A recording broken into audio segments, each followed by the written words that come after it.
Postmortem के बाद क्या कोई जिंदा हो सकता है? यह सवाल कोई किसी से पूछे तो लोग उसे पागल समझेंगे, लेकिन ऐसा हुआ है। पोस्टमार्टम के बाद जब लाश को अंतिम संस्कार के लिए चिता पर लिटाया गया, तब उसमें अचानक हरकत होने लगी। लाश में हरकत देख अंतिम संस्कार में शामिल हो रहे लोगों में सनसनी फैल गई। फिर आनन फानन में मृत व्यक्ति को फिर से अस्पताल लाया गया। नमस्कार, आप देख रहे हैं जनतंत्र टीवी का डिजिटल प्लेटफॉर्म और मैं हूं आपके साथ प्रेरणा दुबे। हैरान करने वाला यह मामला राजस्थान के झुंझुनू जिले से सामने आया है, जहां गुरुवार को एक व्यक्ति के मृत घोषित किए जाने और उसके पोस्टमार्टम के बाद वह जिंदा हो गया। इसे अस्पताल की लापरवाही माने या कुदरत का करिश्मा। दरअसल यह मामला राजस्थान के झुंझुनू के बगड़ कस्बे में मां सेवा संस्थान लावारिश, दिव्यांग और मेंटली रिटायर्ड लोगों की सेवा करने का काम करती है। गुरुवार सुबह यहां से बेहोशी की हालात में लावारिश रोहितास, जो एक मूक बधिर यानी जिसमें बोलने और सुनने की क्षमता आंशिक रूप से कम हो, को सबसे बड़े हॉस्पिटल भगवान दास खेतान अस्पताल के इमरजेंसी वार्ड में गुरुवार दोपहर 2 बजे उसे इलाज के लिए भर्ती कराया गया, लेकिन डॉक्टर्स ने उसे कुछ मिनटों में मृत घोषित कर दिया। मृत घोषित करने के बाद शव को पोस्टमार्टम के लिए मॉर्चुरी में शिफ्ट कर दिया गया और बॉडी को डीप फ्रीजर में रख दिया गया।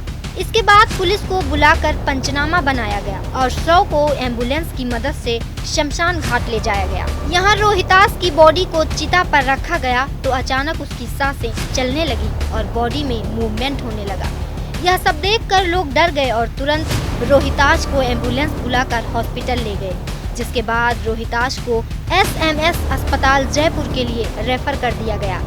SMS अस्पताल के अधीक्षक डॉक्टर सुशील भाटी का कहना है कि सुबह लगभग 4 बजे के बाद रोहितास को अस्पताल की इमरजेंसी में लाया गया था और जब डॉक्टरों ने उसकी जांच की तो उसका हार्ट काम नहीं कर रहा था और ECG स्ट्रेट लाइन आ रही थी।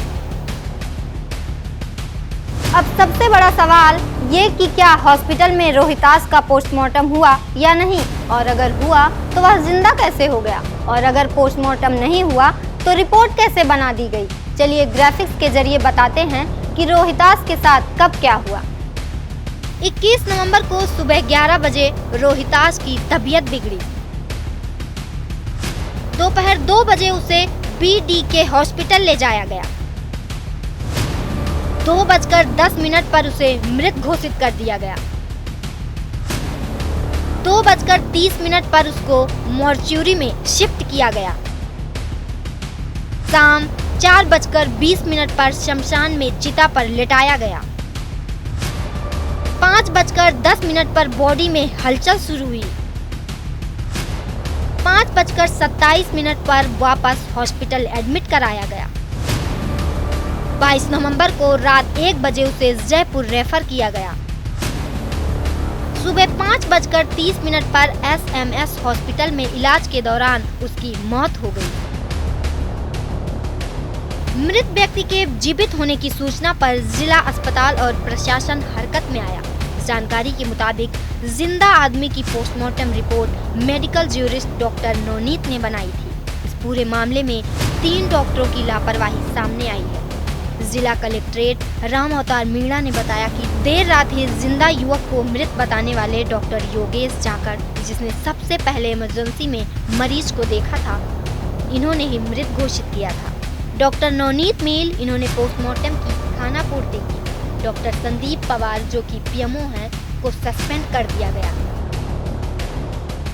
देखा जा रहा है बहुत सीरियस, और जिन लोगों की लापरवाही है उनके खिलाफ कार्रवाई की जाएगी। अभी मैंने तत्काल एक कमेटी बनाई है और जो कंसर्न डॉक्टर्स हैं उनके बारे में ये मालूम किया है कि किसने इसमें लापरवाही की है और हम सरकार को रिपोर्ट भेजेंगे।